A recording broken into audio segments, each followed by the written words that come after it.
I'm Catherine, and today I'm here to help you find out if you are in a toxic relationship. When I say relationship, I'm talking about a romantic partner, a friend, a family member. It can be anyone.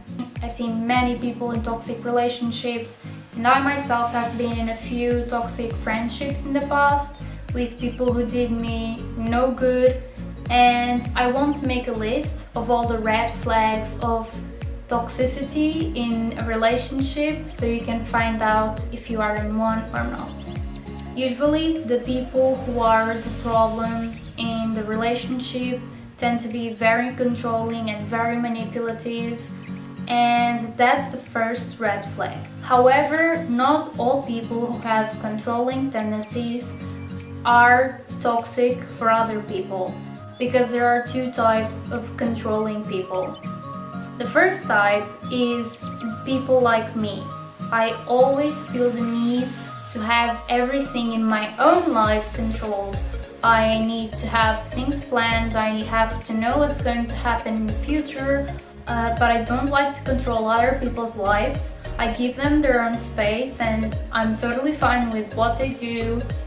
It's none of my business, it's part of my anxiety, and I like to keep my things under my control.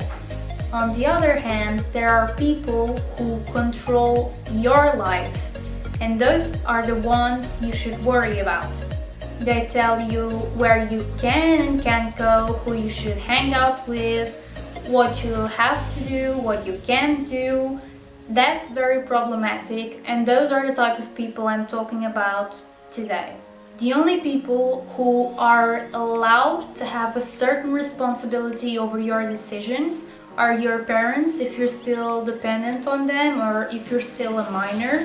And even your parents can't dictate your whole life. They have to let you learn for yourself how to make the right decisions. If someone says, oh, you can't go out with this person because I don't like them, or you can't do that because I don't want you to do that, you have to stop right there and think to yourself, are they saying this because they're trying to protect me from hurting myself, or they're trying to be careful with me, or are they saying this for their own selfish and personal reasons? Because if it's the second option, you have to cut that relationship off. The second red flag is extreme jealousy and obsessiveness. I'm going to start this one by saying that I'm not against jealousy. I think it's kind of cute when people are a bit jealous. I think it shows that people actually care about you and want to be with you, but do not let it get to an excessive point. Jealousy has a lot to do with trust, and if people don't trust you to be with someone, that's just very bad in a relationship, because trust is like the first basis of everything in a relationship. And if you don't have trust and honesty in your relationship, what is your relationship based on? It's already not working properly, and that's very, very bad. Also, toxic people can be very manipulative, and they are always going to play the victim card. So don't let it get to your head, don't let them manipulate you, because they are completely lying. I had to deal with jealousy coming from a friend. She absolutely hated a girl, and she didn't allow me to hang out with a girl, but I straight up told her, you cannot choose my friends for me. If you two had a fight, that's between you two, it has nothing to do with me. So I'm still gonna hang out with her, I'm still gonna be friends with her, even if you don't like it, because the girl has done nothing to me, and it would be very unfair from me not to be friends with her just because you don't like her. It makes no sense.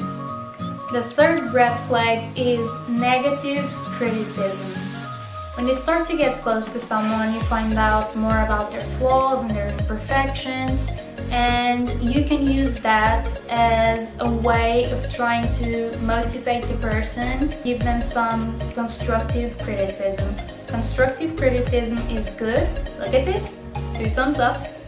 For example, if your boyfriend is very lazy, you can help him, you can motivate him to do some work, you can give him some pep talk, you can help him become a better person.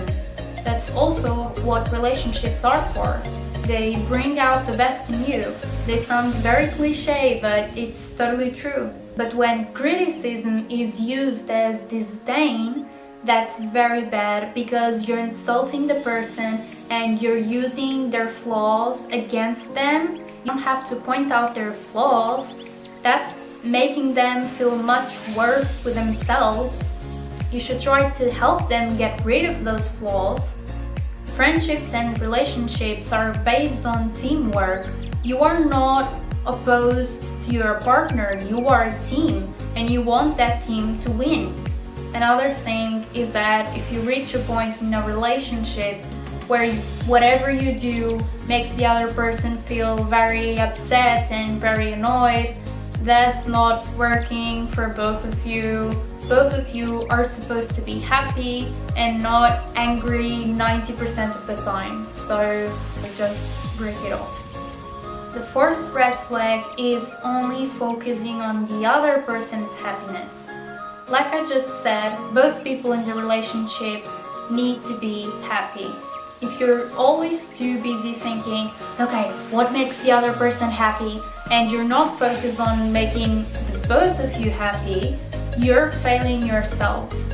You cannot only focus on the other person, you have to think of yourself too. You have to think of your self-esteem and your value. Is the other person worried about that too? Are they thinking about your happiness too in the relationship? If the answer is a no, then you know what to do. The fifth red flag is privacy, and this one is quite important for me. Many people react differently to many situations, and people have different personalities and they have different limits and boundaries. And in relationships, you have to respect the other person. For example, many people in relationships force their partners to give them their passwords on social media and get full access. I don't think this is something good nor bad because it depends on the person. It's the person's space, and if they're willing to share that with their partner, that's totally fine. But if they don't want to share that with their partner, it's totally fine too. You cannot force someone to do something you want and they don't want. You have to get their consent. It doesn't mean that they are hiding secrets from you or having an affair or something like that. You have to trust them. They just want their space, and that's very important for them. For example, I need a lot of my own personal space. I hate it when people look at my phone when I'm texting someone. I hate it when people look at my laptop when I'm doing something there. I hate it when people hear my phone calls. It's very disrespectful for me and I need my own space. But on the other hand, for example, my mom, she lets everyone use her phone. She doesn't have a problem with that. We're polar opposites when it comes to privacy. I'm a closed book and she's an open book. And we're mother and daughter and we respect each other, and that's what really matters. Just remember, if you don't feel comfortable giving your passwords or doing something in a relationship, just tell the other person. You should never do anything that makes you uncomfortable in a relationship, and this is valid for everything. The final red flag is constant drama and bickering all the time. Fighting all the time, avoiding each other, silent treatment, constant drama, arguing without any communication, feeling like you're always stepping on eggshells. Does this all sound familiar?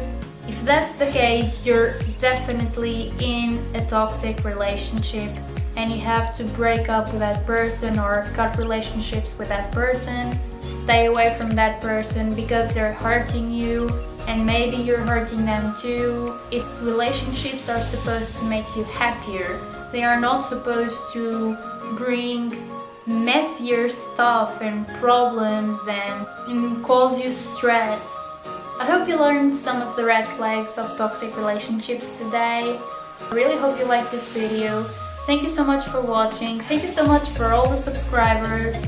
I see you all. I am very thankful for all of you, and I will see you next time. Thank you. Bye bye.